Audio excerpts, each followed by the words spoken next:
안녕하세요. 이호석입니다. 오늘은 신영증권의 박세라 연구원님을 모셨습니다. 안녕하십니까? 안녕하세요. 네, 오랜만에 뵙네요. 네, 오랜만에 뵙습니다. 잘 지내셨죠? 네, 잘 지냈습니다. 네.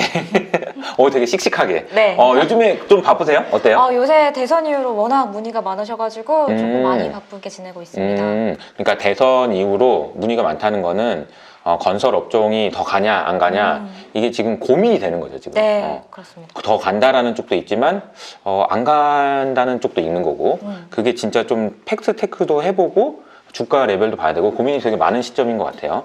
그래서 일단 고민이 많고 일이 많다는 건 좋은 거잖아요, 그죠? 네, 감사한 일이죠. 감사한 일입니다. 네네네. 그래서 제가 이제 약간 질문지를 조금 드렸어요. 그래서 저희 이제 구독자분들이 드렸던 질문도 있고 전반적으로 제가 궁금한 것도 있고 그런데 어떤 얘기부터 해볼까요? 저는 개인적으로 이런 걸 좀 먼저 말씀드리고 싶어요. 그러니까 우리나라에 있는 건설 업종들이 회사들이 되게 많잖아요. 예를 들어서 뭐 이편한 세상이냐 아니면은 자이냐 우리 다 너무 친근한 그런 회사들인데 주가 수준을 보면은 좀 되게 천차만별인 것 같아요. 현대건설부터 시작해서 삼성엔지니어링 그리고 GS건설 그리고 대림 옛날에 이제 대림이었던 주가 레벨이나 최근의 주가 동향 같은 것 좀 먼저 한번 질문 드려볼까요? 네, 우리한테는 익숙한 건설사고 다 똑같은 건설사 같은데 주식 투자하시는 분들 사이에서는 왜 이렇게 천차만별이고 왜 내 건 안 가고 쟤는 왜 만년저평가냐 이런 질문들을 많이 하시는데 사실상 건설사들 내에서도 여러 가지 좀 구조적인 변화가 최근 한 5년 동안 상당히 좀 있었던 편이고요. 네. 그것 때문에 구조도 달라졌고 시장에서 바라보는 눈높이도 달라졌다 이렇게 좀 보셔야 될 것 같습니다. 대표적으로 우리가 익숙한 주택을 가지고 얘기를 하다 보면 뭐 당연히 자이 제일 좋지 레미안 좋지 이렇게 얘기를 많이 하잖아요. 그렇죠. 근데 실제로 건설사들 중에서 이 주택 사업 매출 비중이 물론 높지만 그게 우리의 주력 사업이야 라고 얘기하는 애들이 있는가 하면 아니야 우리는 새로운 건설사가 될 거야 변화할 거야 라고 얘기했던 건설사들도 있습니다. 그래서 그런 변화들 중에서 조금 이렇게 순위를 새겨보자면 주택에서는 좀 발을 뺄래 같은 경우가 사실상 삼성물산이 제일 먼저 조금 오래됐죠. 그죠? 오래됐죠. 그런 부분들 많이 썼으니까.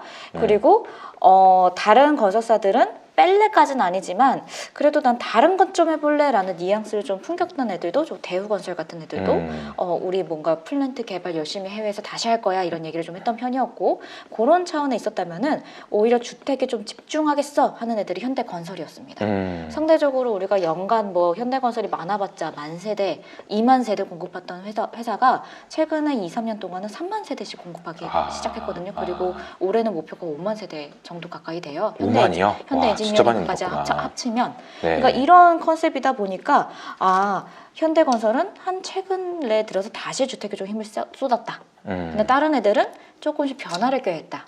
GS건설 같은 경우에서도 주택에 대해서 우리가 되게 집중을 하고는 있지만 이 회사도 나 좀 다른 새로운 사업 해볼래 라고 얘기했던 게 꽤 됐거든요. 그런 것들까지 따지다 보면은 주택이라는 눈높이에서 봤을 때는 조금 천차만별이다. 진짜 다르구나. 이게 보면은 제가 왜 그랬을까를 곰곰이 들으면서 생각해 보면 고민이 많은 거예요. 이 건설이라는 그 산업 자체가 정말 우여곡절이 많았잖아요. 2000년대, 2010년부터 시작해가지고 중동 가가지고 좀 잘 당한 것도 있고, 그죠? 네, 맞습니다. 그리고 주택도 미분양 나가지고 2008년 네. 금융위기 터지고 나서 얼마나 많은 일이 있었어. 그러니까 그 내부에서도 얼마나 이거 해외로 갈까? 아니면 국내로 할까? 등등 여러 가지 말이 많았는데 회사마다 다른 전략을 세웠었고 그 결과에 따라서 주가도 달라지고 여러 가지가 있었어요. 네. 그럼 지금 현재 상황으로 놓고 보면은 각각의 회사는 어떤 관점에서 좀 봐야 될까요? 그러니까 네. 뭐 큰 회사 중심으로 보면은 그래서 하나씩 조금 짚어드리자면은 해외 쪽에 나는 조금 더 무게를 실을 거야 라는 쪽에 제일 끝단에는 삼성 엔지니어링이 있는 거고요. 그 다음으로는 이제 대우건설과 현대건설이 살짝 그 축에 꼈다고도 볼 수 있습니다. 대우건설이 조금 더 최근에는 해외 쪽에 좀 차별화된 수주 전략을 내세우던 편이었기 때문에 조금 더 해외 쪽에 무게가 있다면 그 다음으로는 이제 현대건설과 현대엔지니어링이 있겠죠. 물론 현대건설에는 이제 현대엔지니어링도 같이 섞여 있다 보니까 네. 해외 비출이 조금 높습니다. 주택을 열심히 했음에도 불구하고. 네. 그리고 그 반면에 이제 주택 쪽으로 갈수록 GS건설과 DLENC 대림산업이 이름이 바뀐 그렇게 있겠죠. 그래서 왜 얘는 만년 저평가냐 라면서 제일 많이 여쭤보시는 종목이 DLENC예요. 그러니까요. 다른 애들은 PBR이 뭐 1배를 바라보는데 얘는 0.7배, 0.6배고 막 제가 말씀 안 드린 종목이 HDC 현대산업개발이군요. 아, 네, 거기는 좀 약간 올해 네, 네, 거기도 뭐. 완전 끝단이니까. 네, 네, 네. 어쨌든 그 아이는 좀 제외하고 말을 아픔이 하자면 있는 종목이죠. 네, 네, 아무튼. 네. 어쨌든 DLENC는 지금 제가 말씀드린 것처럼 주택 쪽에 조금 더 포커싱이 되어 있는 회사로 각인이 좀 되어 있습니다. 시장에서는 특히나 DL이라는 주식회사가 이제 물적 분할까지 해서 신설이 됐으니까 오히려 국내 주택 사업에 훨씬 더 포커싱이 되어 있는 회사. 그러면 주택 사업에 대해서 멀티플을 주자면 우리가 다른 애들은 그래도 조금 막 플랜티도 하려고 하고 신사업도 하려고 하고 뭔가 성장성이 있는 사업에 집중하는 느낌인데 네. DLENC는 아직은 그게 조금은 동력이 부족해 보여요. 열심히 하는 것도 알겠고 잘하는 것도 알겠는데 뭔가 전략상 보여준 게 아직은 없다. 그래서 시장에서 그 부분에 대한 밸류를 높게 쳐주기가 어렵다. 그래서 어떻게 보면 시장에서 뭐 일부러 미워서 적게 보는 게 아니라 지금 사업 구조적인 측면에서 성장성이 돋보이는 사업부가 조금은 빛을 못 보고 있기 때문에 성장성이 돋보인다라고는 그러니까 회사 측에서 얘기하는 건 뭐 CCUS나 뭐 이런 걸 얘기하시는 것 같긴 한데 아직까지 시장에서는 글쎄 뭐 이런 분위기라는 거죠. 아직 오지 않은 거고 아직은 그 성장성이 뭔가 척척 그려지지가 않는 거죠. 그럼 제 생각에는 DL 회사는 투자 포인트는 이걸로 잡아야 되겠네요. 그 산업이 신성장 산업이라고 얘기하는 그 CCUS 기술이 진짜 될지 여부를 판단하는 것이 밸류에이션을 정상화라고 표현하면 좀 애매하긴 하지만 밸류에이션이 올라가고 주가가 올라갈 수 있는 거를 판단하는 되게 중요한 기술이 되겠다. 네, 그렇죠. 맞나요? 무조건 네. 수주가 중요합니다. 건설사들은 뭔가를 입증하려면 수주가 필요해요. 결국에는 수주를 했고 그게 수주 잔고에 있고 그게 매출이 나와야 건설사가 이 부분에서 경쟁력을 갖고 있고 이 부분에서 성장을 하겠구나라고 우리가 판단하는 건데 사실 아직 CCUS 관련된 수주 실적이 너무 미비하고 국내 몇 개 막 실증 사업 몇 개 조그맣게 막 하고 있고 이런 상황이거든요. 네. 그래서 CCUS 시대가 올 거다라는 건 우리 모두가 뭔가 느끼고는 있는데 네. 숫자로 안 잡히는 거죠. 그리고 수주 실적으로도 안 잡히는 거고. 네. 그러니까 뭔가 그게 회사 혼자서 열심히 노력하는 것도 중요하지만 그 시대가 좀 시장도 만들어져야 되는 것도 중요할 것 같습니다. 맞아요. 그거는 진짜 혼자 외로운 길을 가고 있는 것 같다는 느낌도 들고. 근데 CCUS 관련해서는 추가적으로 조금 더 업데이트나 아니면 뭐 어떻게 보고 계시는지 이런 거는 좀 얘기해 주실 게 있나요? 저는 관심이 좀 있어가지고. 네, 그럼요. CCUS 시대는 꼭 올 거다라고 모두가 좀 세게 얘기를 하고 있고 사실 이 CCUS 기술에 대해서는 온 나라의 온갖 개발진들이 지금 각축전을 벌이고 있다라고 해도 딱히 틀린 말이 아닐 정도죠.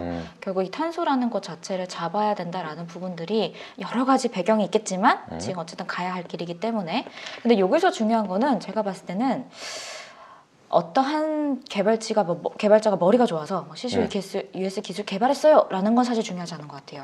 그럼 뭐가 중요할 것 같아요? 기업들 간의 어떤 일종의 동맹이라고 할까요? 협업? 사실 이걸 만들어가는 힘이 중요하다고 생각이 들거든요. 그래서 혼자는 못한다? 네, 탄소를 배출하는 그 시설도 있을 것이고 네. 그거를 잡아내는 기술도 있을 것이고 이걸 또 활용해서 뭔가 또 세금이나 여러 정책들을 활용하는 부분들도 있을 것이기 때문에 단순히 하나의 파트로 노력해서는 안 되고 같이 맞물려서 돌아가야 된다라고 생각을 하고 있고 그런 측면에서는 사실 삼성 엔지니어링을 제가 조금 더 좋게 봤던 이유가 얘네들은 옛날부터 삼성의 좀 특장점이기도 하지만 협업을 잘해요. 뭐 어떤 해외 무슨 기업과 무슨 연구소랑 아니면 국내 뭐 롯데케미칼 대표적으로 이런 애들과 뭔가 만들어가는 과정들이 좀 있는 거거든요. 네. 그래서 이런 거는 협업과 네트워크가 조금 더 중요할 것 같아. 솔직히 저의 이제 비즈니스적인 관점에서 보았을 때는 네. 만약 내가 이 부분은 신사업으로 밀겠다라고 한다면 기술 개발도 중요하지만 이런 네트워크를 구축해 나가면서 본인들의 뭔가 세력을 확장해 나가는 게 사실은 중요하다. 그렇게 좀 생각이 듭니다. 네. 어쨌든 탄소 중립은 너무 명확하게 가야 될 길이긴 한데 탄소를 이게 CCUS가 여러분 그 탄소를 잡아가지고 캡처 그리고 이제 사용하는 데는 넣어놓고 아니면 저장하는 거 S 이건데 그게 생각만 해도 어렵잖아. 탄소를 어떻게 잡아내 그리고 어떻게 사용해 뭐 이런 거 어렵잖아. 저장할 때는 또 어디 있어. 이런 게 너무 많은 일이 있어요. 그러니까 그 기술만 있어도 안 되고 심지어 잘 생각해 보면 저장해 놓을 때가 있어야지 이게 기술이 필요하기도 하고 이게 그래서 단순히 그냥 하나의 기업체만 한다고 해서 되는 일은 아니다 라는 얘기를 해주셨습니다. 개인적으로 제가 최근에 본 것 중에 연구원님한테 하나 말씀드리면 저도 이제 탄소 관련돼서 너무 관심이 많아가지고 요즘에 그 개발되는 기술 중에 제가 이제 관심 있게 보는 이건 주식과는 관련이 없지만 유전자 편집 기술을 제가 보고 있는데 네. 최근에 그 크리스퍼 유전자 가위라고 해서 그게 네. 유전자 엄청 인기 많았잖아요. 다우드나 교수님 노벨상 받고 그때 이후로 이제 연구되고 있는 미국에서 연구되는 사례를 보니까 이산화탄소를 10배 이상 잡아먹는 식물을 유전자 편집으로 만드는 거야. 이런 게 지금 개발되고 있다고 하더라고요. 근데 진짜 막 이런 게 되거나 이러면 저는 그런 생각이 드는 게 지금 기존에 나와 있던 기술 말고 완전히 새로운 기술로 뭔가 탄소를 좀 잡아낼 것 같다라는 생각도 좀 들어요. 우리가 감은 없지만 그런 생각도 좀 들고 어쨌든 근데 탄소에 대한 얘기는 이 정도로 하고 그러면 우리가 이제 좀 더 넘어가서 삼행지 뭐 이렇게 이제 회사별로 이렇게 얘기해 주셨고 대선 얘기를 좀 넘어가 볼까요? 어떻게 네, 네, 최근에 네, 네. 이제 대선 전에 가만히 보니까 이번 달에 그러니까 이제 3월 달에 제일 많이 오른 섹터가 건설 섹터예요. 네. 그리고 아마 거기에는 분명히 대선 전후로 정책에 대한 기대감이 반영이 돼 있을 거라고 본단 말이에요. 근데 아마 이제 연구원님은 약간은 조금 뭐 다른 뷰를 가지고 계신 것 같은데 거기에 대해서 좀 말씀을 좀 여쭙고 싶습니다. 네, 저희가 이 대선 관련돼서 건설 담당자도 그렇고 저희 이제 매니저 기관들에서도 건설 보시는 분들이 거의 11월부터 계속 스트레스를 받아왔어요. 이 대선이라는 이벤트를 우리가 어떻게 전략을 세울 것이냐. 근데 아시겠지만 그때도 누가 당선될지 몰랐고 그렇죠. 그 전에도 모르겠고 너무 불확실하다 어디다가 베팅할지 모르겠다라는 게 사실 그 전에 투자 심리였거든요. 근데 누가 되든지 간에 이 양극단이 너무 벌어지다 보니까 건설주에 대해서 절대적으로 수급이 몰리기 되게 좀 어려운 환경이긴 했습니다. 우리가 기조를 이제 가지고 간다면 뭐 규제 완화, 규제 강화 그 양극단에 있었다고 저희가 생각을 했었기 때문에 네. 오타 베팅에도 너무 힘든 거죠. 그래서 수급이 비어있던 찰나에 이제 결과도 상당히 초박빙이었고 딱 결과가 나오니까 이제 시장에서는 하나의 방향을 잡기 시작한 겁니다. 규제 완화구나. 그러니까 건설은 그동안에 수급도 비어있었겠다. 그 해당 기대감이 일시에 좀 반영이 되는 배경이 좀 있었다. 제가 컨텐츠를 만드는 입장에서도 솔직히 지금 부동산 쪽에 컨텐츠가 많이 팔리긴 합니다. 그렇죠. 솔직히 그렇습니다. 네. 지금 시장의 관심이 어쨌든 야 이거 사야 되는 거 아니야? 이런 얘기 하시는 분들이 꽤 많아요. 그렇죠. 그리고 그런 컨텐츠들이 잘 팔리고 있긴 해요. 맞습니다. 그래서 사실 이게 주식도 뭐 너무 잘 아시겠지만 주식이라는 게 불확실성이 제일 싫어하는 거고 맞아요. 뭔가 딱 정해지면 그때부터 이제 막 몰아가기 시작하잖아요. 맞아요. 사실 지금의 건설주들 중에서도 특히 이런 주택 관련된 느낌들 사실 중소형주도 지금 상당히 많이 오르고 있는 상황이기도 한데 그런 것들이 좀 일시에 응축된 기대감이 일시에 반영이 되고 있는 시즌이다라고 저는 솔직히 생각을 하고 있습니다. 근데 이거를 이제 우리가 하루 이틀 데이 트레이딩 하는 거 아니고 그렇죠. 좀 주식을 진득하게 하고 또 건설주들 애정 갖고 오랫동안 보시는 분들 많으시잖아요. 네, 네. 그런 분들 입장에서는 지금은 사실 단기의 이 사이클로 보자면은 일시 기대감이 좀 과하게 반영이 됐구나라고 판단을 좀 하셔야 되지 않을까. 저는 개인적으로 좀 권고를 드리고 싶은 상황이긴 합니다. 왜냐하면 이 규제 완화라는 측면에서는 어쨌거나 심리적인 요소가 지배적인 거고 네네. 우리가 실질적으로 영향을 받으려면은 좀 몇 가지 생각해 보자면 재건축이 지금 뭔가 완화가 될 것 같다. 민간 주도 공급을 우리가 내세웠으니까 재개발 완화. 그럼 뭐가 완화될까? 지금 여러 가지 뉴스에서 언급 나오고 있는 게 우선은 대출 규제 완화, 뭐 LTV, DSR은 모르겠지만 이것도 완화되면 좋겠다. 혹은 안전진단 완화, 뭐 30년 지나면은 무조건 하게 해준다. 이런 여러 가지 요소들을 말을 하고 있어서 요거는 지금 당장 할 수 있는 것들이죠. 근데 가장 지금 재건축 시장에서 변목 형상을 만들게 만드는 거는 재건축 초과 이익 환수제 혹은 분야가 상한제 이 두 가지 컨셉이거든요. 근데 이거는 듣기만 해도 머리가 아프죠. 이미 법으로 정해져 있는 거고 단순히 대통령령으로 시행령을 바꾸는 걸로는 뭔가 부족해요. 이거는 법령 자체를 우리가 개정해야 그러니까 대통령이 할 수 있는 거랑 국회에서 바꿔야 되는 건 그 차이점이 있는 맞습니다. 거고 거기에 따라서 회사의 실적에 영향 주는 건 좀 다르다는 거죠. 그렇죠. 지금 제가 말씀드리는 거는 사실상 이 모든 건 다 심리에 해당돼요. 그치. 건설사가 피부로 느끼기 위해서는요. 네. 사실 재건축이 사업시행 인가를 받을 때 저희가 수주를 받거든요. 네. 근데 사업시행 인가라는 그 절차는 조합원 만들어지고 안전진단하고 그 다음에 뭐 여러 가지 걸친 다음에 사업시행 인가 받으면 그 다음에 관리 처분이 이렇게 쭉쭉쭉 되는 거기 때문에 사실상 안전진단 받고 나서도 뭐 10년 걸린다 뭐 이런 얘기 많이 했었던 것 같아요. 네, 물론 네. 향후에는 그 절차가 줄어들 수도 있지만 그래서 건설사들한테 숫자로 뭔가 딱 꽂히려면은 조금 시간이 많이 걸리는 거죠. 시간이 많이 걸린다. 네, 이거는 그런데 어쨌거나 기대감은 올라갔으니 주가에 대해서 생각을 할 때 우리가 이제 뭐 주가를 맞출 수는 없지만 그냥 생각을 해보면 기대감이 여기서 더 커질 수 있느냐 네. 아니면 그냥 여기서 기대감은 유지되는 상황에서 이제 바뀔 때까지 기다려야 되느냐 맞습니다. 요 판단을 좀 하셔야 된다는 그렇죠. 얘기죠. 그래서 그 부분에 대해서도 물론 열려 있어요. 위아래로 다 열려 있는데 그렇죠.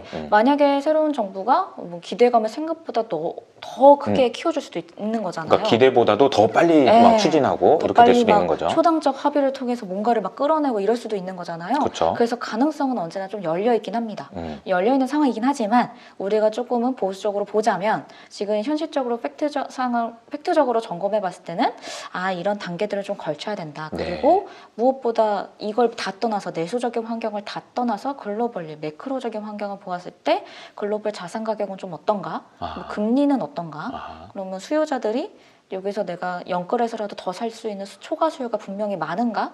이런 것까지 조금 좀 복잡하게 생각을 하자면 건설주들이 매크로적인 환경에서 지금 뭔가 도움을 받기에는 조금은 힘이 좀 딸릴 수 있다. 이게 탑다운적인 관점에서 봤을 때도 네, 그럴 수도 있죠. 그럴 수도 있다. 네. 라는 말씀까지 해주셨습니다. 그래서 제가 대선 관련해서 컨셉 보실 때는 음. 조금 보수적으로 보시자 음. 이렇게 얘기를 하고 있는 상황입니다. 네. 근데 이제 또 질문 중에 이런 질문도 있더라고요. 근데 우리가 대형사들보다 중소형사가 많이 오르는데 그거는 또 왜 그런 거예요? 이게 되게 철저히 소외받던 종목들이잖아요. 아하. 안 그래도 대형 건설주들도 안 그래도 소외받았는데 아. 중소건설사들은 사실 소외받은 지가 상당히 좀 오래됐거든요. 음. 그래서 이거는 시장에서도 한때 뭐 2015년도 10년도에는 뭐 가치주 컨셉 해가지고 PBR 싼 애들 무조건 오른다 막 이럴 그렇죠. 때는 건설사들이 정말 많이 올랐어요. 그건 정말 우량하고 싼 애들이 많았기 때문에. 근데 사실 그때 이후로는 이럴타의 주목을 많이 못 받았던 종목들이기도 하거든요. 그러다가 우리 이제 정부 정책이 뭔가 3기 신도시 짓는다, 공급한다 이러면서 살짝 또 빛을 좀 받고. 왜냐하면 중소건설사들은 어쨌거나 광국공사에 가장 밀접하게 좀 영향을 받는 게 일반적이기 때문에. 네네. 그래서 계속적으로 소외를 보다가 이제 대선도 정해지고 뭔가 공급 주도로 한다고 하고 대형주 한번 시작 도니까 중소건설사들도 사실 그 효과를 좀 본 게 아닐까. 뭔가 중소건설사들 자체 환경이 완전 괜찮아졌다라고 들어가기도 전에 그냥 우선 기대감이 일시에 좀 반영이 되었다. 이렇게 생각합니다. 그러면 그 말씀은 이제 어떤 정책이나 대선이라는 이벤트가 사실 대형사냐 중소형사나 누구한테 더 유리하냐라는 그런 판단보다는 주가적인 측면에서 너무 소외받았던 게 컸던 거에 따른 반작용이다. 이렇게 해석을 하시는 거군요. 네. 네. 그러니까 제도 자체가 중소형사한테 더 우호적이었나? 이렇게 생각할 수도 있지만 그거는 조금 아닌 것 같다라는 말씀을 좀 해주셨습니다. 혹시 이제 1분기 실적이 이제 나올 것 같아요. 이제 조만간 이제 3월 달이 이제 마무리되면서 회사마다 1분기 실적 어떻게 되는지 이제 업데이트가 되고 있을 것 같은데 우리가 지금 알 수는 없지만 전반적으로 보면 그냥 감각적으로 원자재 가격이 너무 많이 올라서 걱정하시는 분들이 있을 것 같거든요. 좀 어떻게 좀 보셔야 될까요? 저희가 벌써 잊으셨겠지만 건설업종이 1분기에 쉽지 않았습니다. 연초부터 사고가 터졌고 네. 그러게 연이어 나왔기 때문에 한때 그 설 연휴 때 건설사들 일주일 동안 그냥 내리쉬었다 이런 것도 한번 들으셨을 수 있어요. 현장을 안 돌렸다. 그렇다는 얘기는 결국 매출이 그만큼 안 나왔다는 얘기거든요. 사실 그게 그 엄청나게 특정 업체를 말고도 그냥 전체적 분위기가 이게 뭐 건설사들은 당연히 그 부분이 공정에는 전혀 영향을 안 미친다 이렇게 보실 수도 있지만 네네. 전체적으로 보았을 때는 약간은 슬로우 다운 되었을 것 같다라는 게 저희 주관적 판단이고 네. 플러스 건자재 가격도 지금 너무 많이 이미 작년 10월 11월부터 많이 올라왔던 상황이라서 여러 가지 불협화음이 좀 있었던 상황이었는데 연초에는 또 전쟁 이슈까지 터지면서 걷잡을 수 없이 올라간 상황이긴 하거든요. 그래서 1분기 실적은 아직 건설사들이 어떠한 뭐 오피셜한 태도를 보인 건 아무것도 없지만 네. 보수적으로 보는 게 맞다. 보수적으로 본다. 네. 그냥 생각해봐도 보수적으로 봐야 될 일들이 많이 있었어요. 네. 근데 그게 이제 과연 이제 업체마다 얼마나 영향을 많이 줬는지는 우리가 알 수 없지만 네. 체크를 또 해보셔야 될 것 같고 그러나 뚜껑을 열어봤을 때 야 이렇게 잘 나왔어? 이렇게 생각하기에는 만만한 환경은 아니었다. 일단 네. 그렇게 깔고 가야 되겠네요. 네. 근데 뭐 주가는 뭐 그런 부분들보다는 어쨌든 뭐 정책에 대한 기대감이었으니까 그렇게 생각을 해보시면 좋을 것 같고요.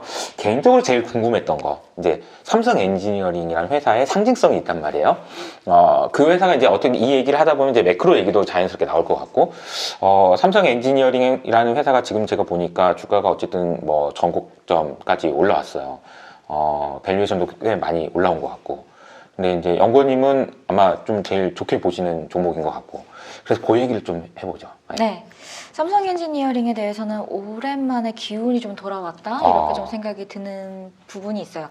뭐 옛날에 그 차트 보시면 2010년대에 그 엄청난 차트는 사실 절대 다시 못 오겠지만 네. 그를 영광까지 바라는 것도 아니지만 네네. 그래도 조금이라도 다시 뭔가 우리 나라 건설사들도 해외에서의 뭔가 성장성을 좀 볼 수 있지 않을까 이런 기대감. 삼엔지가 옛날에는 뭐 PBR 기준으로도 한 7, 8배까지 갔던 것 같은데. 네. 그리고 제가 주변에 이거는 황제주다 막 이렇게 제가 소개해드리고 막 이랬던 것 같아요. 이거는 네. 이거는 진짜 막 이렇게 했던 것 같은데 장기 차트를 그려보면 이렇게 돼 있다가 지금 이렇게 돼 있고 여기 지금 이렇게 올라와 있는 거죠. 맞습니다. 지금 그것마저 너무 반가운 상황이긴 한데요. 그러니까요. 네. 그래서 지금 그렇게 볼 수 있는 가장 큰 변화는 어디에 있을까? 사실 삼성 엔지니어링이 너무 잘났어요라고 얘기하는 게 아니라 네. 우리는 어쨌거나 전체적인 경제 흐름과 뭐 이런 거에 우리가 동승해서 가는 흐름으로 봐야 되기 때문에 네. 보자면 이제 글로벌리 캐펙스 발주가 늘어나는 시기다라는 게 이제 기본적인 배경에 있는 것 같습니다. 네. 어떤 캐펙스라고 한다면 물론 그 분야는 달라졌죠.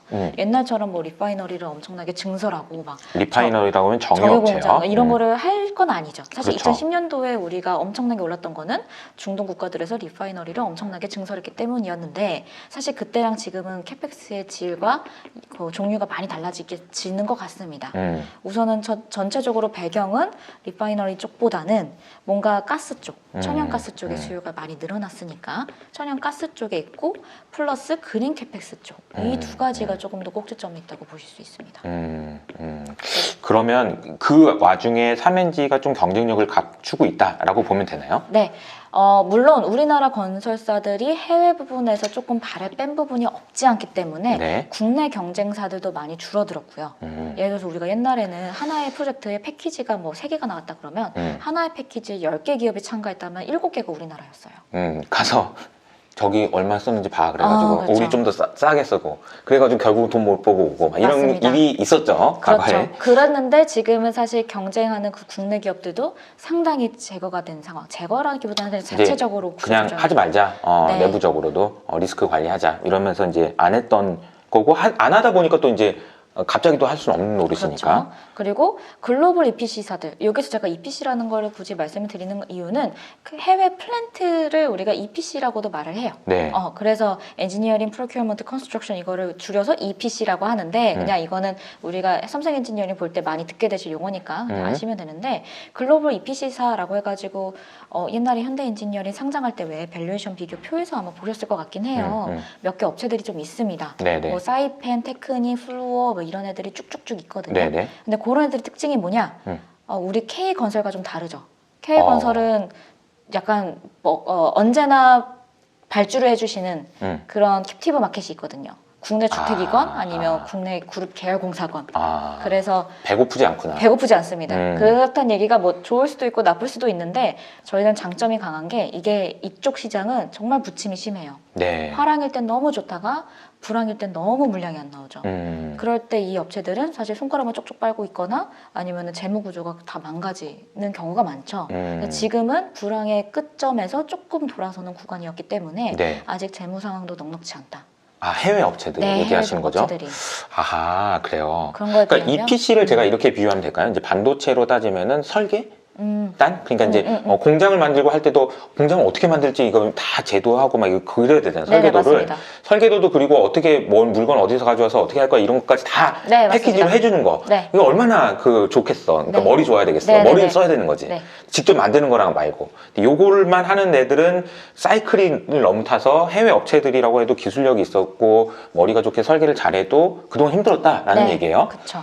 근데 반면에 우리나라는 조금 국내 주택도 너무 좋았고 네. 국내 주택도 같이 할 수 있었고 또 그룹 계열 공사도 하면서 전체적으로 재무 구조가 상당히 안정화되면서 오히려 뭐 적자에서 플러스가 된다거나 이런 식으로 재무 개선이 이루어졌던 상황이었기 때문에 네. 지금 시장이 만약 탁 돌아선다고 했을 때 누구보다 빠르게 공격적으로 수주 전략을 펼칠 수 있다라는 거죠. 그렇군요. 그 와중에 삼엔지가 대표 주자로 네. 앞에 나가 있는 거죠 지금. 그렇죠. 삼엔지가 근데 과거에도 보면은 정유나 화학이나 뭐 이런 여러 가지 공정들 만드는 그런 업체가 있었는데 그 중에서 뭘 제일 잘했었어요? 애초에 시작은 가스 쪽이었습니다. 아, 원래 가스? 네. 그래서 거기서부터 시작해서 이제 다 펼쳐나간 거긴 한데 우선 네. 가스 공정 쪽에 제일 많은 트랙 레코드를 가지고 있다. 우리나라 건설사들 중에서 그렇군요. 라고 보시면 될 것 같고요. 네. 이것뿐만 아니라 뭐 LNG 터미널도 많이 짓고요. 거의 건설사들의 특징이 웬만한 모든 공정들은 다 한 번씩 해봤다라는 걸 아실 수 있는 것처럼. 그렇군요. 네네네. 그럼 삼엔지 지금 되게 바쁘겠네요. 엄청. 바쁘기도 하건데 네. 지금 수주 전체를 검토하는 양도 상당히 늘어났지만 이 또 아까 EPC 설명해 주셨지만 네. 우리가 설계도 하고 뭔가 구매 조달도 하고 건설까지도 하는 거에서 과거에는 건설 비중이 좀 높았단 말이에요. 그래서 거기서 사고가 많이 터졌죠. 실행 원가율이 뭔가 안 맞다거나 이러면서. 그러니까 이렇게 된다고 다 말해놓고 막상 지어보니까 뭐 이렇게 안 돼, 뭐 이런 게 그러면서 있었는데. 그걸 이제 저희가 많이 덤탱이를 썼고 음. 그래서 적자가 많이 나는 경우도 있었는데 지금 그 C에서 발을 빼고 EP에 집중하고 있는 상황인 거죠. 그러니까 조금 더 고부가 가치 영역으로 지금 그동안에서 많이 사업 구조를 변경해 왔습니다. 네. 그래서 그렇게 하기 위한 작업들이 많이 들어갔어요. 아, 이거를 이제 삼성 엔지니어링은 553 수행 혁신이다 해가지고 50%뭐 리소스 절감, 뭐 50% 인력 뭐 이런 식으로 막 가는 게 있었거든요. 그래서 553 전략이라는 게 있었는데 그게 결국 마진, 안정적인 마진으로 결과가 나오는 겁니다. 아, 그렇죠. 네, 그게 한 2년 동안은 그 결과가 나왔어요. 실제로 워크가 잘 나왔거든요. 아.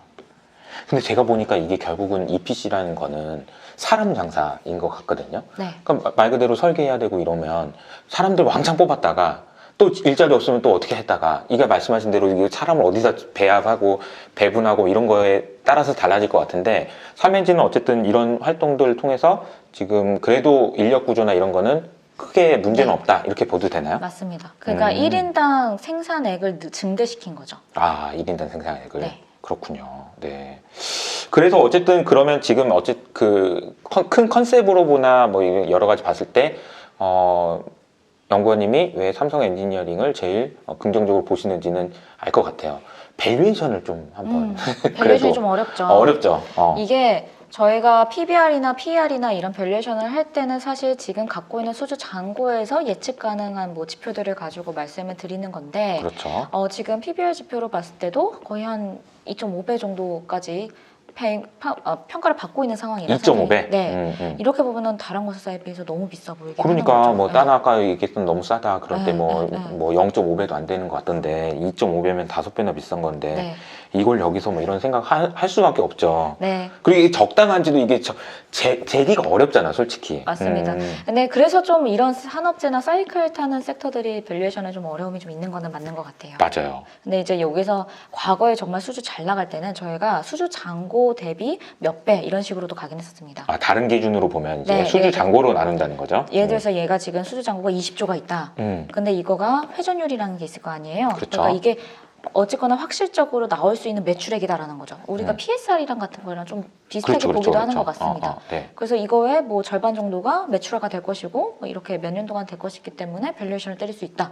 뭐 이렇게 가기도 했었습니다. 과거에는. 그런 식으로도 보실 수도 그럼 있는 지금은 건데 어때요? 그러면 아직은 수주는? 그렇게까지는 조금은 실증적인 그 실체적인 수주 발주가 막 왕창 나오는 건 사실 아니에요. 그러니까 그렇게까지 보기에는 조금 일러요. 근데 충분히 개연성은 있으나 네. 이제 한번 봐야 된다라는 그쵸. 거네요. 지켜봐야 된다. 그래서 지금은 밸류에이션을 뭐 멀티플을 막 높여가면서 엄청 세게 밀겠습니다라는 컨셉으로 보기보다는 조금 서서히 끌어오르고 있다 정도로 인지를 하시면 조금 판단하시기에도 좋을 것 같아요.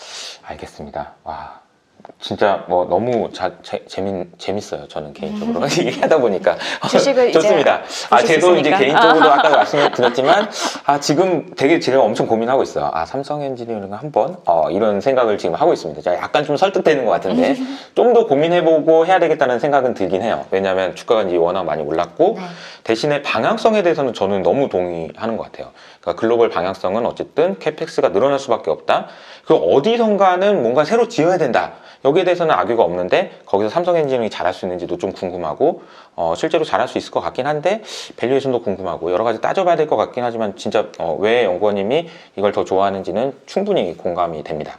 그리고 이제 마지막으로 이제 뭐 들으시는 분들 관심 있으실 것 중에서 이제 뭐 시멘트나 뭐 다른 이제 큰 대형사에 대한 이야기는 충분히 했으니까 그 부분에 대해서 좀 코멘트를 좀 해주신다면 어떻게? 네. 네, 그래서 건설 다음으로 또 제일 문의도 많고 관심도 많으신 게 시멘트 같은 건자재 기업들이긴 한데 네. 이 건자재는 단순히 내수의 그런 상황으로만 보자면 건자재는 건설보다도 조금 더 편할 수는 있을 것 같아요. 왜 그렇게 설명을 드리냐면은 사실 이 건자재는 약간의 제조업체잖아요. 우리가 그쵸, 이렇게 봤을 때 그쵸. 수주산업이라기보다는 네. 공장에 돌아가는 제조업체다 보니까 가동률이 얘네들은- 중요하죠. 네, 가동률과 향후에 얼마나 뭐 돌아갈지 그 뭐랄까 예측이 조금 더 중요한데, 그나마.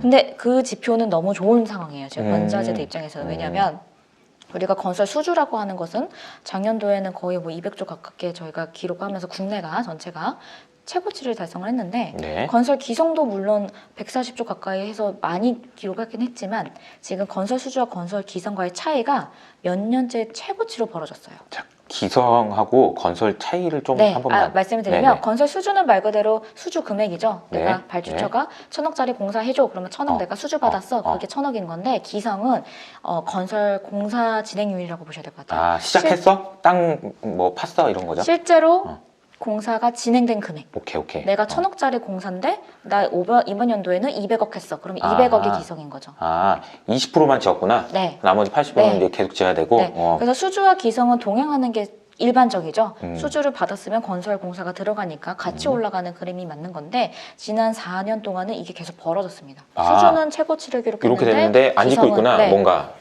건설 현장에 잘 안 들어가고 있는 거죠. 왜 그럴까? 여러 가지 이유가 있지만 인력 문제도 가장 크고요. 네. 코로나가 터졌었고요. 건자재 아. 가격이 너무 비싸고요. 아하. 그래서 수주 잔고는 이만큼 있는데 네. 아직 그거를 요만큼도 제대로 공사를 못하고 있다는 얘기죠. 둘 중에 하나겠네요. 수주를 포기하거나 이렇게 빨리 짓거나. 네. 빨리 짓는다면은 건자재 업체들한테는 좋은 거고. 그렇죠. 포기하진 않겠지. 그렇죠. 포기하진 않겠지. 저희가 이 건설 수주가 뭐 해외에서 나온 게 아니라 국내에서 나왔던 거고 사실 그쵸. 광곡공사 비중도 그렇게 높진 않았고 민간공사 대부분이었기 때문에 민간공사가 취소된다라는 것들은 여러 가지 이제 그쵸. 악유가 나올 수 있을 거니까 쉽진 않죠. 그래서 이런 부분들이 어떻게 보면은 건자재 기업들한테는 이제부터 우리가 계속적으로 팔아먹을 물량들이 많구나. 아하. 향후 한 3년 이거 약간 리오픈 느낌이네. 네, 맞습니다. 그죠? 리오픈 느낌이네. 네. 안 하던 일 해야 되는 거 네. 쉬고 있었으니까 이제 다시 가야 된다 이런 느낌이네요. 근데 그럼에도 불구하고 쉽진 않아요. 음, 왜냐면은 어려움이 있다. 네. 인력도 너무 문제고요. 아하. 지금 현장에도 뭐 인력 없는 거 다들 말씀하시지만 네. 건자재 기업들도 공장 인력들도 뭐 많지 않은 상황인 것도 맞고 음. 두 번째로는 건자재 원자재 가격들이 상당히 높이 올라간 상황이기 때문에 이 부분도 원가 부담이 있는 상황에서 내가 무조건 물량을 뽑아낼 수는 없는 거거든요. 아, 그렇군요. 그래서 네. 수급 불균형이 꽤 장기화될 가능성이 높습니다. 음, 그리고 이 과정에서 할 수 있는 거는 가격 올려달라죠. 내가 지금 손해 보면서 장사할 수는 없다. 가격 올려달라.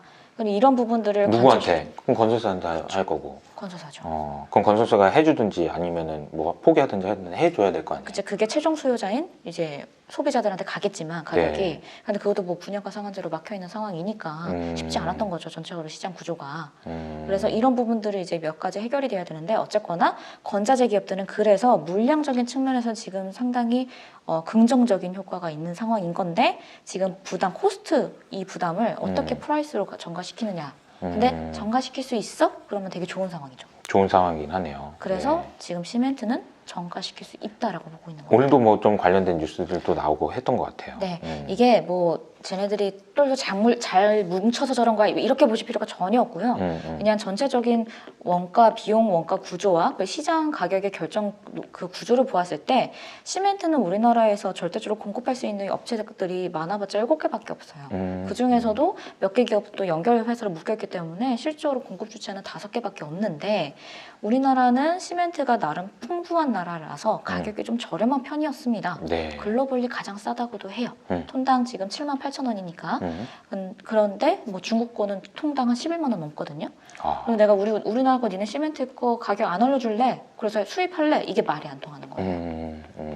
근데 이제 수입하려면 가격이 더 비싼 거죠. 그렇군요. 그래서 시멘트 회사들이 나름 논리가 있는 거예요. 우리가 지금 또 유연탄을 러시아산을 좀 많이 썼었는데 아. 경제 제재 때문에 러시아산 유연탄을 또 못 썼잖아요. 음. 또 더 비싼 호주산을 썼단 말이에요. 그래서 원가 부담이 생각보다 상당히 크게 올라온 상황인 건 맞습니다. 이러면 시멘트가 이제 눕죠. 그러니까. 그러네요. 나 안 돌려. 하기 싫으면 하지 마. 안 하던 거 안 안 할래. 이런 거지. 공장 돌리면 다 손해야. 이러면 음. 시멘트 대란이 일어날 수밖에 없는 건데 기초 건자재가 시멘트다 보니까 시멘트 없으면 어떻게 건물을 짓고 그러네요. 그러잖아요. 그래서 건설사들도 이게 달래면서 아이, 그러지 말고 이번엔 얼마만 좀 올리고 다음에 얼마 올리 이런 식으로 협상할 수밖에 없는 구조인 거죠. 그러네요. 그러니까 이게 싸움의 구조가 이제 소위 말하는 이제 뭐 유식한 말로는 이제 바게닝 파워인 건데 누가 더 아쉽냐의 싸움인 거고 사실 놓고 보면은 시멘트 회사가 덜 아쉽고 유리하다. 이건 지켜봐야 되겠죠. 근데 네. 결과적으로는 누가 힘이 더 세 그러면은 이제 두드러 맞다 보면 결국에는 미안해 이렇게 될 수밖에 없는 상황인 것 같다. 라고 말씀해 주신 것 같습니다. 근데 저는 개인적으로 연구원님 되게 오랜만에 뵙고 작년에 이제 인포맥스에서 KCC 뭐 얘기하면서 너무 재밌게 들었고 또 오늘도 이제 건설 업종에 대해서 근데 굉장히 짧은 시간이었는데 완전 깔끔하게 마무리가 되는 것 같은 느낌이 아직 결론을 내지 못했습니다. 저는 뭘 사야 될지 사야 될지 말아야 될지 하지만 되게 고민을 해보고 싶고 공부를 더 해보고 싶다라는 생각은 좀 충분히 들었던 것 같아요. 연구원님은 와보시니까 어떠셨어요? 네, 오늘 또 새로운 공간에서 네. 또 새로운 모습으로 뵈니까 좀 색다르기도 하고 네. 좀 더 편해 보이시고 자유로워 보이셔서 좀 부럽기도 하고 부럽기도 하고 네. 다음에 제가 만나서 식사 한번 대접하면서 명과 암호에 대해서 얘기해드리겠습니다. 오늘은 밝은 면만. 마치 뭐 다 좋은 건 아닙니다. 알겠습니다. 그렇지만 재밌게 일하고 있고 또 오랜만에 봐서 너무 반갑습니다. 다음에 뭐 1분기 실적 나오고 또 이렇게 뭐 여름쯤 해가지고 또 한번 모셔서 그때 우리가 이런 얘기를 했는데 이렇게 됐었네요. 이거 하는 반성도 좀 시간이 하고. 분명히 뭔가 우리의 생각과 다른 것들도 있었고 맞는 것도 있을 텐데 그런 얘기를 하면 어떨까 싶습니다. 네, 지금까지 신영증권의 박세라 연구원님이셨습니다. 정말 좋은 시간이었고요. 효치님들 건설 업종 공부하고 싶은 생각이 정말 많이 나실 텐데 그때마다 신영증권의 박세라 연구원님의 보고서를 꼭 참고해 주시면 감사하겠습니다. 다음에 또 뵙겠습니다. 감사합니다.